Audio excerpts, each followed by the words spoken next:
Hello mga kabigman, so mayroon na naman tayong bagong follower ngayon na kasama.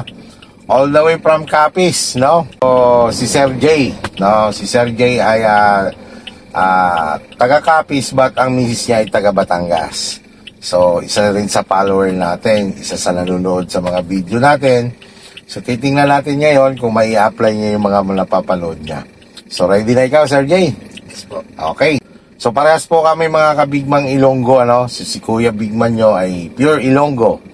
Sa lahat ng mga taga-Capiz dyan, barangay Sa Mambusaw. Mambusaw, shout out po sa inyo. Halong kamo permidra. Malan ko pa man mahambal kay Ilonggo, ah. So si Kuya Bigman nyo naman, pure Ilonggo naman, oh. From Iloilo yung parents ko. Okay, shout out sa lahat ng mga Ilonggo. Halong permitaran. Okay, so Sir J, ready na ikaw? Opo. Okay, sige. Let's go.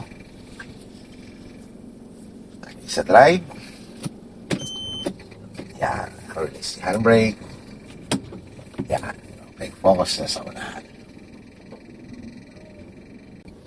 Tapos lipat ka, Sir J, dyan sa kabila. Once na ikaw ay sumignal, lilipat ka, kailangan sumulyap muna sa side mirror kung saan ka lilipat. Dating nanonood lang, ngayon kasama ko na. Siyempre, ang isang driver ay hindi porkit nakakita ng luwag ay hindi napapansinin yung speed limit. Kaya mata ng driver dapat multitasking. Okay, sige. Signal ka sa kaliwa, full turn ka. Yan, tigil mo na. Okay, stop. Stop mo na, stop. Yan. Once na, halimbawa, galing ka dito, magpo-full turn ka. Pag gumalaw ng sasakyan mo dyan, tuloy-tuloy mo na manubela mo hanggat maisagad. Tapos pag, Sir J, pag tumagilid ang kotse mo, lagi mong i-practice o magiging practice mo lagi yung lumilingon ka sa kalsada. Yun yung sinasabing head check. No? Yan, head check ka muna uli. Tingin mo na kasi kung may parating. Okay, double check. Wala. Go. Bitaw sa brake. Sabay tuloy-tuloy ang manubela. Yan. Yan, maisagad. Tapos, ganyan pa lang, balik mo yung isa mo na. Isa mo na, ha. Tayo mo humarap. Balik mo yung pangalawa. Yo, saka gas. Yo. Ganyan lang naman yan. Pag full turn, pagliliko, para hindi ka pandalas sa manibela or pati pagbalik, kontrolin mo galaw ng sasakyan. Stay ka lang yan sa lane. Yun. Dagdag ka ng speed, basta hanggang 40 lang muna. Sa kasalubong naman, para hindi ka mailang dyan, huwag kang tititig sa kanya. Okay. Oo, more on tingin ka lang sa linya mo. Okay. Now. Para hindi ka mailang. Hazard ikaw, dahil atras tayo. Tapos sa atras to, dahil nga yan ipatag lang naman, walang gas. Bitaw-bitaw ka lang yan sa brake. Tapos tingin lang, left and right, tingin sa rear mirror. Pwede rin lumingon. Sige, lagay sa reverse.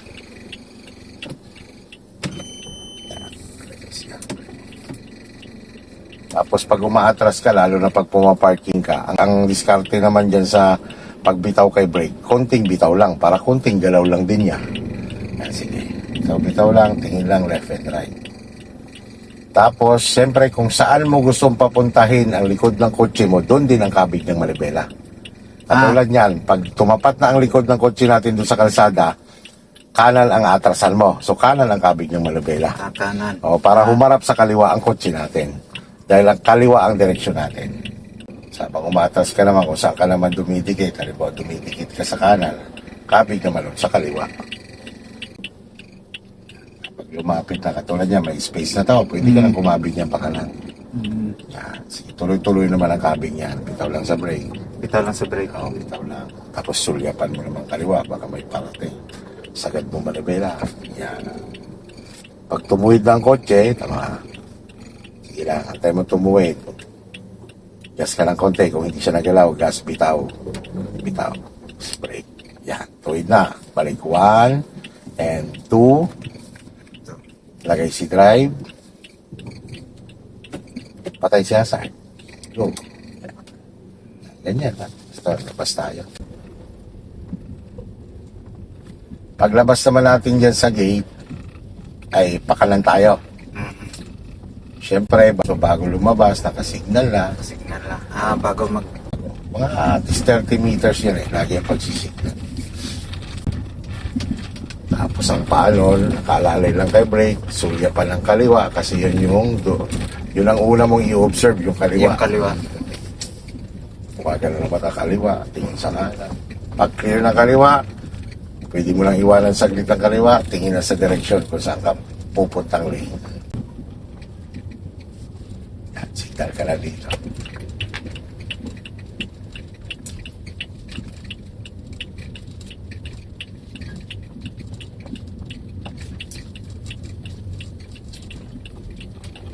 Sige lang, diretso ka lang. Dito ko. Yan, signal. Dito ka. Sa linya nito. Yan. Okay, pwede ka na mag-gas. Pag nasa linya na ako. So, dyan ka muna. Stay ka muna dyan sa lane na yan. So, dapat tumatakbo na tayo dito ng 40. Sa ganito naman, hindi ka naman hirap sa alignment na lang. Oo. Basta double check mo pa rin ang Segment. alignment. Kailangan kasi kapag ganyan ang kalsada, nasa gitna ka, equal ka. Yan. Pakanan tayo, signal sa right. Stay on your lane. Slow down ka lang kasi may kasabay kang malaki. Yan. Kasi mga ganyan driver, mga tamo naman, galing siya sa kaliwa, diretso siya sa kanan. Dapat hindi, dapat stay lang sa lane. Okay, so dahil ito, Sir Jay, mapuputol tong lane natin na to. Yung sinasabi ko situational na kalsada. Ang gagawin mo naman, signal ka sa kaliwa, sulyap sa kaliwa, pag wala, pasok. Meron pa. Meron pa.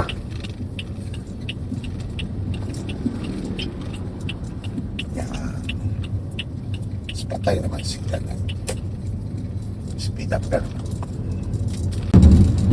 Yan, drive lang ikaw. Pag nanahimik ako, ino-observe lang kita, ha? Opo. Makapokus ka lang sa ginagawa.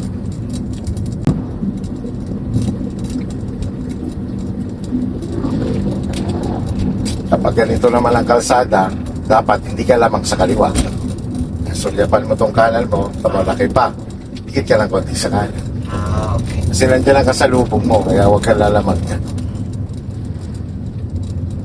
Tapos pagka biglang ganito naman ang kalsada, kailangan equal ka. Nasa loob ka lang, nasa gitna ka lang ng lane mo.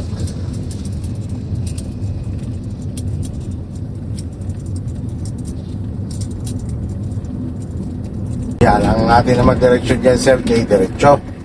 So, slow down ka lang para mag-observe lang, left and right.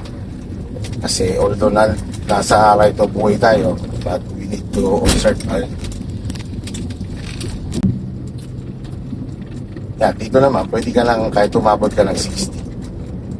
Kasi non-residential na naman. Yung bang tipong tumakbo ka na lang kung ano yung speed na kung saan ka komportable. Basta wag ka lang mag-overspeed. Tapos yung proper distance, tama lang yan na, wag ka nang lalapit pa. Pag alam mo lalapit ka, alalay ng konti.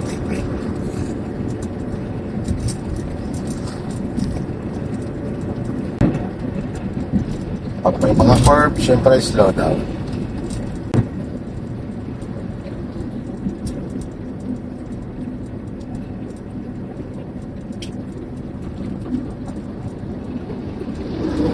Advantage na rin kasi yung nakakapagmotor. Sa brake, kaliwa siya. Signal ka rin sa kaliwa. Yan. May iwasan kasi. May truck na nakaparada. Pag chance mo na, sundan mo lang siya.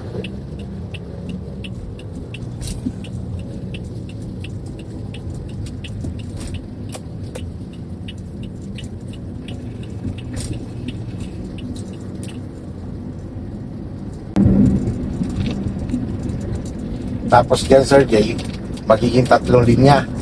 Lipat ka sa number 2, sa kanan. Kasi ito yung number 1, di ba? Lipat ka sa number 2, sa right. Yan ka pupwesto. Yan dapat na magiging practice mo Pag katulad dito, bypass road, provincial road, basta lumapad ng kalsada, huwag kang bumabad sa kaliwa. Parang expressway. Yun ang mga proper na paggamit ng linya. Tapos paalala ko pala dito sa'yo, ang national road, provincial road, ang maximum speed is 80 km per hour. Ang 100 sa expressway. Provincial road. Sa mga ganito, lumalapad na lang ganito. Sa barangay road naman, 30, 20 kaya. Sa mga crowded area, 20. Yan, sa ganito naman, marami kang kasabay, may mga kantuhan. Kailangan maging alerto kasi mayroong mga driver na alam nilang malayo ka pa, dire-diretso yun. Yun lang naman ang driver, kumbaga, pabilisan lang yan ang reaksyon eh. Ay, nagpumutol ka naman, alam mo naman yun. Mas risky nga sa motor, di ba? Yun lang ang pagiging maingat na driver o defensive driver. Kailangan yung distansya mo palagi, maintain yun, na 1 car apart. Speed mo, yung alam mo na residential, hindi ka dapat lalagpas ng sobra sa speed. Mga tao naglalakad, nagagawa sa kalsada, slow lang. Kailangan nakikita mo lagi yung gulong niya. Gulong sasakyan na sinusundan mo. Tama nga po talaga. Dapat huwag pansinin yung nandito kasi para hindi ka mailang. Pag pinansin mo yan, may ilang ka dyan. Kaya nga po, tama nga po. Nailang nga po ako. Dati, nung unang hindi niya sinabi. Mawawala ka dyan sa Oo, photo. na mawawala ka nga po sa focus. Hanggang makakaramdam ka ng kaba. At tingin lang naman yan. Siyempre, pag tumingin ka dyan, hagip mo naman sila eh. Na nakikita mo pa rin kung anong galaw nila. Ang ibig lang sabihin nun, huwag ka lang tititig sa kanila. Na kapag tumingin ka kasi dyan, sakit na. Pati yung kanan mo, nahagip mo sa tingin mo yan. Kasi yung attention kasi, pagka nandun sa kanila, nawawala na yung dapat kung saan ka dapat nakapokus. Saka kung lang naman yan, pag alam mong malapitan, nasa unahan mo, may sinusundan ka, huwag ka masyadong mag-focus sa pagdidiinan ka. Halos nakapatong lang yan. Pagka ganyan, halimbawa blind spot, magiging aware naman siya. Pero very good yung ginawa mo. Dahil yun yung sinasabi ko, pabilisan ang reaksyon. Kaya lagi nating ina-advise pag marami ng kasabay, maraming sasakyan, mabagal, may mga nakapark, may mga kantuan, talagang kailangan marahan lang. Dahil kapag ka nagkabulagaan, katulad doon, naagapan mo, di ba? Ay kung mabilis ka, sa pool. Sa traffic naman, kapag halimbawang stop and go, ibig sabihin, usad-usad lang ang sasakyan. Bitaw-bitaw ka lang sa brake. Tapos pag medyo malayo ng ulahan mo, tampi ka sa gas. Pag lumapit ulit, nalalay sa brake.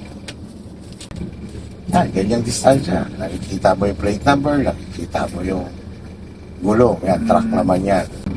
Okay lang yun naman, nakasingit yan. Ano problema yan? Yung iba talagang kumakatutok. Makatutok. Yung hindi lang makadaan yung tao. Akala mo yung mauubusan lagi ng kalsada. Pati tao hindi na makadaan.